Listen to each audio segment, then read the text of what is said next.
बच्चों, हमारा अगला टॉपिक है राष्ट्रीय महिला आयोग और इसके कार्य।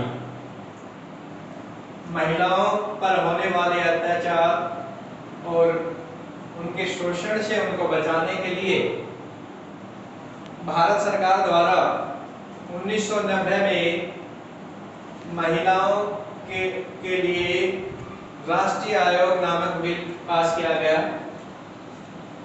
संसद में यह बिल पास हो गया और राष्ट्रपति के हस्ताक्षर के बाद 1992 में राष्ट्रीय महिला आयोग का गठन किया गया। इस आयोग का मुख्य कार्य महिलाओं को शोषण से बचाना और उनकी सामाजिक आर्थिक स्थिति में सुधार करना था।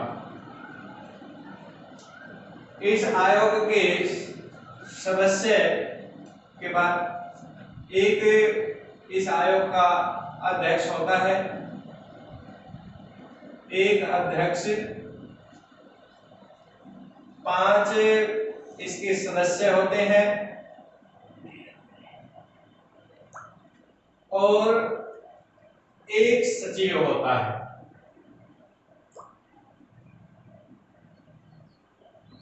अगर इन सदस्यों में एक अध्यक्ष और 5 सदस्यों में कोई भी सदस्य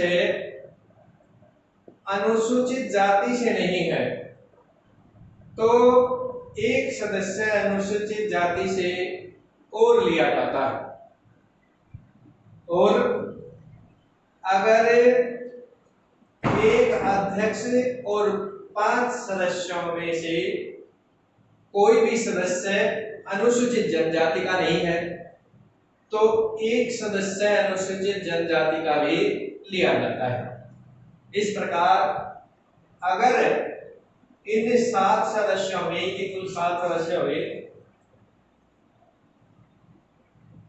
इन 7 सदस्यों में एक अनुसूचित जाति और एक अनुसूचित जाति के सदस्य हैं तो सदस्य संख्या 7 ही रहेगी।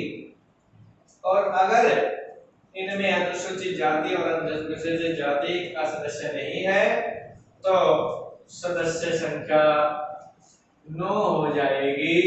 2 सदस्य, एक अनुसूचित जाति का और एक अनुसूचित जाति का, और इसमें शामिल कर लिया जाएगा। अब महिला आयोग के कार्य। तो सर्वप्रथम जिस महिलाओं को घरेलू हिंसा और उनके कार्यस्थल पर होने वाले शोषण तथा उत्पीड़न से बचाना। नंबर 2, महिलाओं के लिए जितने भी कानून बने हैं उनके उत्थान के लिए उन्हें प्रभावी रूप से लागू करवाना। नंबर 3, महिलाओं के संस्थान, कार्यस्थल और जेलों का निरीक्षण करना। वहां महिलाओं की स्थिति कैसी है यह रिपोर्ट सरकार को देना। महिलाओं से संबंधित मुकदमेबाजी में आर्थिक सहायता करना। महिलाओं के सामाजिक और आर्थिक उत्थान से संबंधित सुझाव सरकार को देना। महिलाओं के सामाजिक और आर्थिक सुधार में आने वाली बाधाओं की पहचान करना और उन्हें दूर करने के उपाय सरकार को बताना। और सरकार द्वारा महिलाओं के से संबंधित दिए जाने वाले अन्य सभी प्रकार के कार्यों को करना इस आयोग का कार्य होता है। अब अगला जो एक छोटा सा टॉपिक है वो और मैं कराऊंगा, और वो टॉपिक है ताड़ी विरोधी आंदोलन और उसके प्रभाव। ताड़ी यह आंदोलन 1990 के दशक में आंध्र प्रदेश राज्य में चला। ताड़ी देसी शराब या कच्ची शराब को कहा जाता है और यह शराब वहां घरों में ही निकाली जाती थी।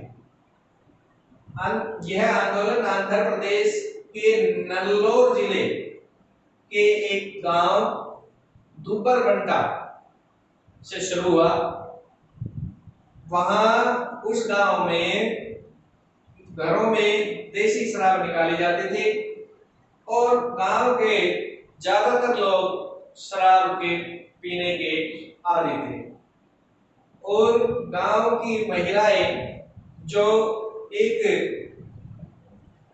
प्रौढ़ शिक्षा कार्यक्रम में इकट्ठी होती थी, वो इस समस्या पर आपस में चर्चा करती थी। सभी महिलाओं ने इकट्ठा होकर इस समस्या का विरोध करने का निर्णय लिया।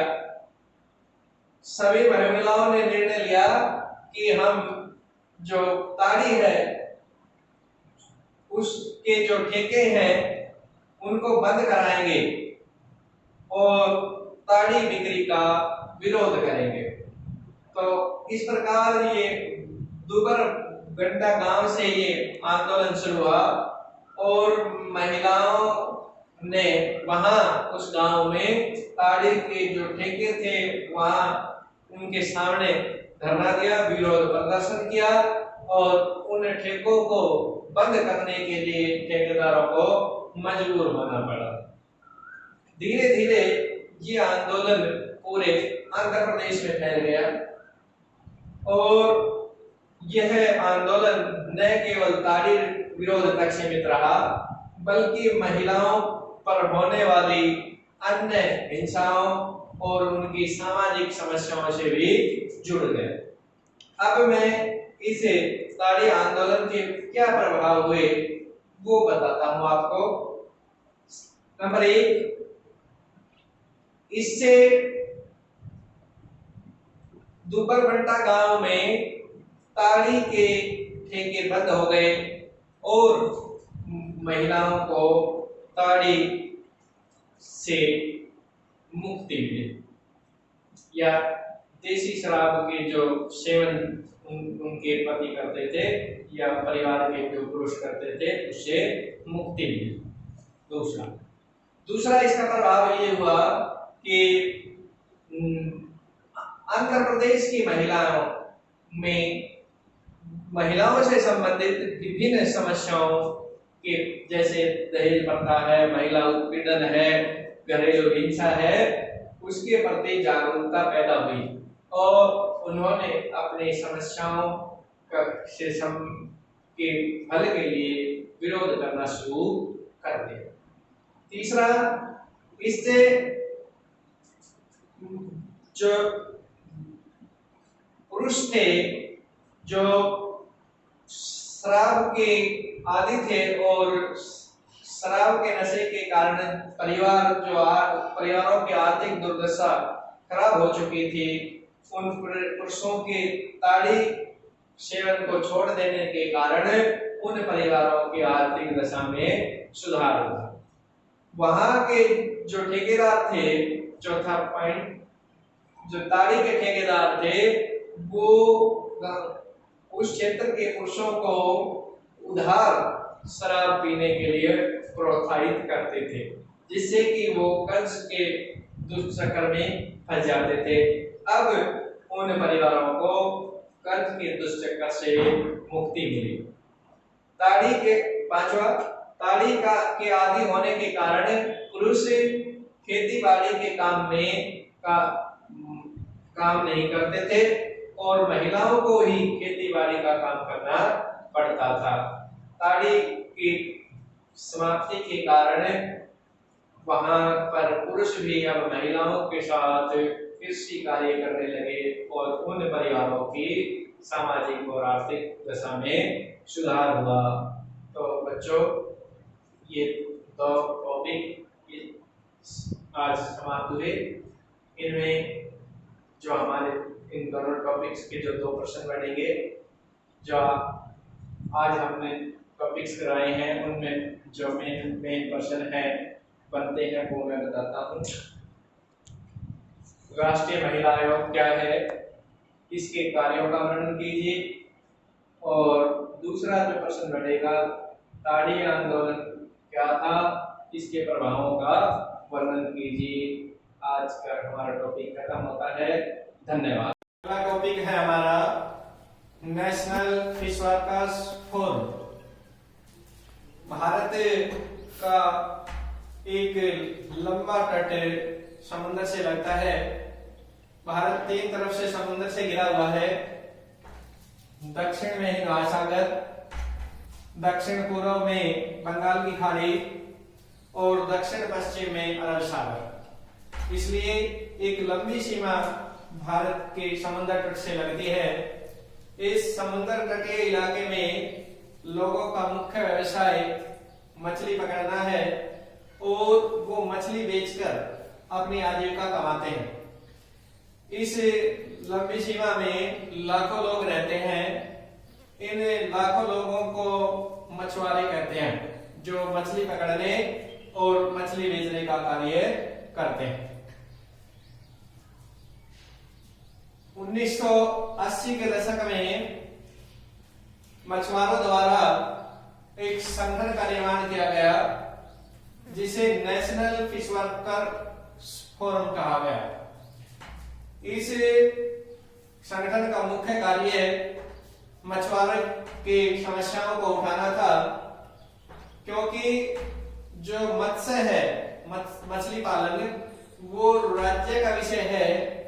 इसलिए अलग अलग राज्यों ने मछुआरों के लिए अलग अलग कानून बनाए हैं और अलग अलग राज्यों में मछुआरों को अलग अलग समस्याओं का सामना करना पड़ता है। तो इन समस्याओं के समाधान के लिए एक राष्ट्रीय स्तर का संगठन नेशनल फिश वर्कर्स फोरम 1980 के दशक में बनाया गया। वैश्वीकरण के दौर में भारत सरकार द्वारा समुद्र में व्यावसायिक जहाजों द्वारा मछली पकड़ने को अनुमति दी गई और इसके कारण मछली पकड़ने के क्षेत्र में बहुराष्ट्रीय कंपनियों ने आगमन किया। इससे जो मछुआरे थे उनके हितों को आघात पहुंचा, क्योंकि मछुआरे साधारण नाव और साधारण जाल के माध्यम से मछली पकड़ते थे, जबकि ये बहुराष्ट्रीय कंपनियां व्यावसायिक जहाजों और आधुनिक तकनीक से मछलियां पकड़ने लगी। इससे जो मछुआरे थे उनकी हानि हुई और उन्होंने 2002 में एक राष्ट्रव्यापी हड़ताल की अपने हितों की सुरक्षा के लिए और उन्हें केंद्र सरकार से काफी लड़ाई लड़नी पड़ी और इससे उन्हें अपने हितों की तरफ सरकार का ध्यान खींचने का अवसर मिला और पूरे राष्ट्र के मछुआरे एक संगठन के नीचे आए, नेशनल फिश वर्कर फोरम के नीचे। इस संगठन में विशेष योगदान तो केरल का मछुआरों का रहा, क्योंकि उन्होंने ज्यादा इस संगठन के अंदर बढ़ चढ़कर भाग लिया। सर्वप्रथम उन्होंने ही इस संगठन की स्थापना की कोशिश की और बाद में पूरे देश के जो तटीय राज्य हैं उनके मछुआरों ने इस संगठन के नीचे शामिल होकर कार्य किया। ये था हमारा छोटा सा topic, national fish workers forum. अब हमारा अगला टॉपिक है सूचना का अधिकार, RTI, राइट टू इंफॉर्मेशन। सूचना का अधिकार 1990 में आरंभ हुआ। इस अधिकार के लिए राजस्थान के एक संगठन मजदूर किसान शक्ति संगठन ने शुरुआती प्रयास किए। उन्होंने राजस्थान सरकार के द्वारा किए जाने वाले सरकारी कार्यों में दी जाने वाले मजदूरी के बिलों की सरकार से मांग की। राजस्थान में सरकार द्वारा जो सरकारी कार्य किए जाते थे, चाहे वो स्कूल निर्माण का कार्य था, कोई सामुदायिक केंद्र का निर्माण था या बांध का निर्माण था, उनमें जो मजदूरी दी जाती थी सरकार द्वारा, उसमें भयंकर गड़बड़ी थी। इसलिए इस संगठन ने उस गड़बड़ी का पता लगाने के लिए राजस्थान सरकार से सरकारी कार्यों में दी जाने वाली मजदूरी के बिल मांगे। लेकिन राजस्थान सरकार ने, क्योंकि इस प्रकार का कोई कानून नहीं था कि उसे बिल प्रदान किए जाए, तो राजस्थान सरकार ने बिल नहीं दी। लेकिन राजस्थान सरकार ने पंचायती राज कानून में परिवर्तन कर या संशोधन कर नया पंचायती राज कानून बनाया और उस कानून के तहत पंचायतों के द्वारा किए जाने वाले कार्यों के बिल, खर्चों के बिल सार्वजनिक करने का निर्णय लिया गया। अब राजस्थान में कोई भी व्यक्ति पंचायत द्वारा किए जाने वाले कार्यों के बिल, पंचायत के बजट की सूचना साधारण एप्लीकेशन के माध्यम से मांग सकता था। राष्ट्रीय स्तर पर 2004 में संसद में सूचना का अधिकार कानून पेश किया गया और राष्ट्रपति की स्वीकृति के बाद, संसद में पास होने और राष्ट्रपति की स्वीकृति के बाद अक्टूबर 2005 में इस अधिकार ने कानून का रूप ले लिया और सूचना का अधिकार अक्टूबर 2005 से देश में लागू हो गया। इस अधिकार के अंतर्गत हम किसी भी सरकारी संस्थान के दस्तावेजों की मांग कर सकते हैं। एक साधारण सी फीस जो कि मात्र 10 रुपए है, 10 रुपए की फीस देकर कोई भी व्यक्ति किसी संस्थान से उसकी सूचनाएं मांग सकता है। इस प्रकार से इस कानून के आने से सरकारी कार्यों में स्पष्टता हो गई, पारदर्शिता हो गई। अब सरकारी कार्यों में की जाने वाली घपलेबाजी पर नियंत्रण लगा है, क्योंकि कर्मचारियों को पता है कि उनके बारे में, किए जाने वाले कार्यों के बारे में कभी भी आरटीआई एक्ट के तहत सूचना मांगी जा सकती है। अब कोई भी आम व्यक्ति आरटीआई एक्ट के तहत, सूचना के अधिकार के तहत किसी भी प्रकार की किसी संस्थान से सूचना मांग सकता है और उसके बारे में जांच पड़ताल कर सकता है। अब ये हमारा टॉपिक था सूचना का अधिकार। अब हमारा जो अगला टॉपिक है वो है जन आंदोलनों का मूल्यांकन। जैसा कि ये हमारा लेसन था जन आंदोलन का उदय, अब लास्ट में हम इन जन आंदोलनों का क्या महत्व है, इनकी क्या कमियां हैं, ये मूल्यांकन करेंगे। तो इस जन आंदोलनों के बारे में अलग अलग विचार दिए गए हैं। जो जन आंदोलन के समर्थक लोग हैं वो कहते हैं कि लोकतंत्र में जन आंदोलन विशेष महत्व रखते हैं, क्योंकि जन आंदोलन के माध्यम से जनता अपने हितों की सुरक्षा करती है। सरकार अगर जनता के हितों की अनदेखी करती है या जनता विरोधी कोई नीति बनाती है, तो जन आंदोलन के माध्यम से लोग उसका विरोध कर सकते हैं, प्रदर्शन कर सकते हैं और सरकार को उस जन विरोधी नीति को लागू करने से रोक सकते हैं। वहीं जो इसके विपक्ष में जो लोग तर्क देते हैं वो कहते हैं कि जन आंदोलनों से आम जनजीवन अस्त व्यस्त होता है, इससे सरकार के कार्यों में बाधा उत्पन्न होती है, इससे जो सरकारी तंत्र में अव्यवस्था उत्पन्न होती है, इससे आम लोगों के स्वतंत्रता के अधिकार का उल्लंघन होता है, इससे आम लोगों को अनेक प्रकार की परेशानियों का सामना करना पड़ता है। जैसे हरियाणा में हुए जाट आंदोलन के दौरान आम जनता को बड़ी परेशानियों का सामना करना पड़ा। रोहतक में जाट आंदोलन के दौरान अनेक दुकानदारों के दुकानों को आग लगा दी गई, उनकी संपत्ति को नष्ट कर दिया गया। अनेक बसों को, सरकारी वाहनों को आग लगा दी गई और सरकारी संपत्ति को भी नष्ट कर दिया गया। इससे करोड़ों रुपए का नुकसान हुआ। अतः हम कह सकते हैं कि अगर जन आंदोलन हिंसक रूप लेते हैं तो वो न केवल आम जनता के लिए बल्कि देश के अर्थव्यवस्था के लिए भी घातक है। निष्कर्ष रूप में हम कह सकते हैं कि जन आंदोलन एक सीमा तक उचित है जब तक वो हिंसक रूप ना ले। अगर जन आंदोलन शांति प्रिय ढंग से किया जाता है तो वो ठीक है, और अगर वो हिंसक रूप लेता है और उससे आम जनजीवन को खतरा होता है और सरकारी संपत्ति नष्ट होती है तो जन आंदोलन सरकार और जनता के लिए नुकसानदायक है।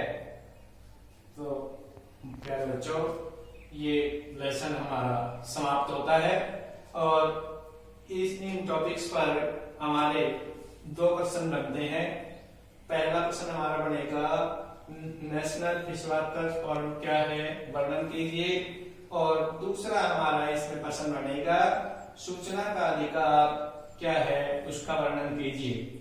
ये लेसन हमारा समाप्त होता है और मैं आशा करता हूं कि आपको पूरा लेसन अच्छे से समझ में आ गया होगा। और अगर अभी आपकी किसी प्रकार की कोई क्वेरी है तो आप मेरे से पूछ सकते हैं। धन्यवाद।